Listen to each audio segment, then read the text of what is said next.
Assalamualaikum warahmatullahi wabarakatuh. Sahabat yang budiman, napas pengabdian itu adalah napas keikhlasan. Napas perjuangan itu adalah napas kesabaran. Ikhlas, sabar, dua hal yang menjadi energi kehidupan kita. namun, sahabat yang budiman, ini mungkin satu hal yang mudah sebagian orang ini menyampaikannya, mengucapkannya, yang sabar, so ikhlas, dan semua orang mengharapkan memiliki sikap dua karakter mulia itu. Tentunya para sahabat yang budiman, kita bisa menyaksikan, kita bisa meneliti jejak orang-orang yang hebat dalam kehidupan, orang-orang yang besar. Dua hal ini pasti akan menjadi dasar-dasar sifat dan karakter mulia yang dia miliki, yang dia lukis, yang dia ukir dalam jiwanya yang paling dalam. Nah, kita tentunya bisa melihat sejarah, bisa menyaksikan dan bisa membaca sejarah.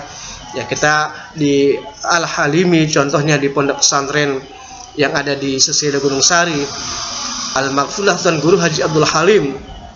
Tentunya orang yang sangat memiliki jiwa yang penuh dengan semangat pengabdian, dan itu hanya bisa beliau lakukan, beliau aktualisasikan dalam kehidupannya dengan didasari oleh tadi keikhlasan.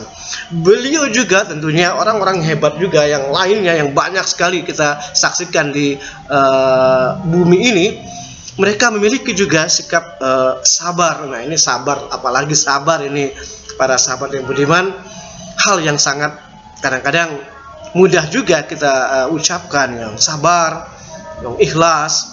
Namun pembuktiannya, wujudnya, konkretnya dalam kehidupan kita, kadang-kadang kita sering terjebak dalam banyak masalah besar karena kekurangnya rasa sabar ini. Termasuk juga yang menopangnya adalah keikhlasan. Orang yang sabar, orang yang ikhlas, memang akan senantiasa diiringi oleh sikap-sikap yang mulia lainnya. Akan lahir sikap ihsan, akan lahir sikap menerima apa adanya, sikap qanaah, ridho, dan hal-hal yang mulia lainnya. Namun ketika kebalikannya ini saudara, sahabat yang budiman, kebalikannya, tidak sabaran, tidak ikhlasan, maka kadang-kadang kita menemukan hidup ini terasa lelah, melelahkan. Kesibukan kita hal-hal yang kadang-kadang juga merupakan sesuatu yang hampa jika tanpa bersandar pada keikhlasan dan kesabaran. Nah, tentunya ya kita mencontohkan ya adik-adik kita yang ada di sekolah, yang ada di pondok pesantren, ketika mereka sabar untuk terus membina, terus memupuk semangatnya, menghafal, belajar, membaca, ya memang itu satu hal yang sangat besar pengaruhnya dalam membuka jendela pengetahuan, jendela ilmu dan wawasan. Maka insya Allah santri yang sabar itu, lalu kita saksikan nantinya dia sudah menghafal, dia sudah banyak menguasai bahasa, dia sudah bisa membaca kitab kuning, dia lalu bisa berkomunikasi dengan baik dengan orang lain, dan bahkan dia punya prestasi yang gemilang di tengah-tengah pendidikan, di tengah-tengah lokasi tempat dia belajar.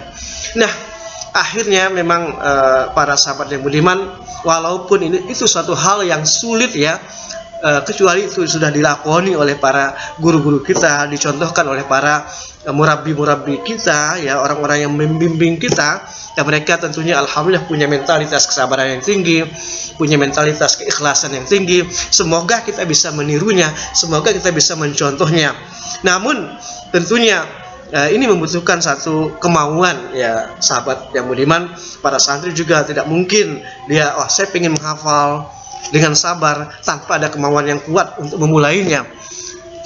Para santri, para siswa ingin belajar bahasa, saya ingin menguasai bahasa Arab, bahasa Inggris, ingin bisa ke luar negeri, ingin bersekolah, ingin mengenyam pendidikan di luar negeri, di Mesir, Al-Azhar, kemudian juga di Yaman, ada juga di luar negeri, di Australia, di Amerika bahkan. Tanpa ada kemauan untuk mencobanya, memulainya, sambil diiringi dengan rasa sabar ya, berjuang, belajar terus ya, berkesinambungan seperti air yang mengalir yang terus yang akan sampai kepada tujuan, akan sampai kepada muaranya.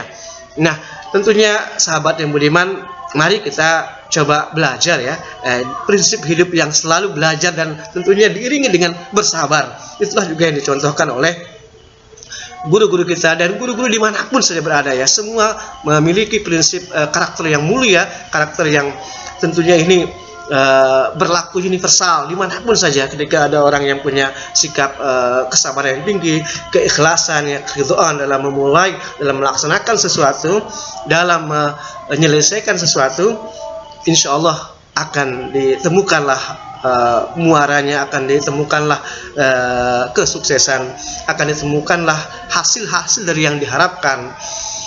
Karena memang begitulah sahabat yang budiman, kesabaran kita kadang-kadang selalu diuji.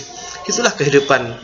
Amal hayatud dunya illa la'ibun wa laham, dan tidaklah hidup di dunia itu kecuali ya permainan, kecuali senda gurau yang kadang-kadang ini juga dalam menjalaninya ya penuh dengan ujian dan cobaan yang harus kita jalani dengan kesabaran, harus kita awali niat kita dengan memulainya dengan keikhlasan juga.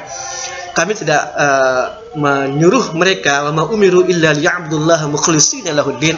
Kami tidak menyuruh mereka melakukan sesuatu kecuali dengan ikhlas, menyembah pada Allah dengan ikhlas, dengan keridhaan hati, dengan ketulusan, tanpa ada pamrih, tanpa ada paksaan, tanpa ada tekanan, tanpa ada orang lain yang menekan. Nah, mudah-mudahan sahabat yang budiman, dua hal ini bisa kita realisasikan, bisa kita belajar, walaupun tentu tidak seideal yang kita harapkan. Sekarang kita mau jadi orang yang ikhlas, sabar, langsung kita bisa. Tentu ada prosesnya, ada step by step, ada kolian per kolian, sedikit demi sedikit kita melangkah menjadi orang yang sabar, menjadi orang yang ikhlas. Begitu juga diajarkan oleh Tuan Guru Haji Abdul Halim, Tuan Guru Haji Muhammad Anwar, Tuan Guru Haji Muhammad Ridwan, dan yang lainnya yang banyak, Tuan Guru Haji Muhammad Sanusi, tokoh-tokoh guru kita yang ada di Pondok Pesantren Al-Halimi contohnya, dan tentunya tokoh-tokoh lainnya yang ada di Lombok, di Nusa Tenggara Barat, dan di Indonesia bahkan, selalu diiringi perjuangan beliau dengan mentalitas kesabaran, dengan mentalitas keikhlasan. Sahabat yang budiman, semoga Allah Subhanahu wa taala mudahkan jalan kita menjadi golongan orang-orang yang ikhlas, mukhlisin, menjadi golongan orang-orang yang sabar, sabirin, sehingga kita bisa meraih apa yang dijanjikan oleh Allah Subhanahu wa taala, hayatan hasanah, kehidupan yang baik di dunia, kehidupan yang bahagia di dunia, dan selamatan fil akhirat, kehidupan yang memberikan keselamatan kelak kita ketika kita sudah sampai ke alam akhirat. Demikian sahabat yang beriman, akhirul kalam, wassalamualaikum warahmatullahi wabarakatuh, dan sampai jumpa.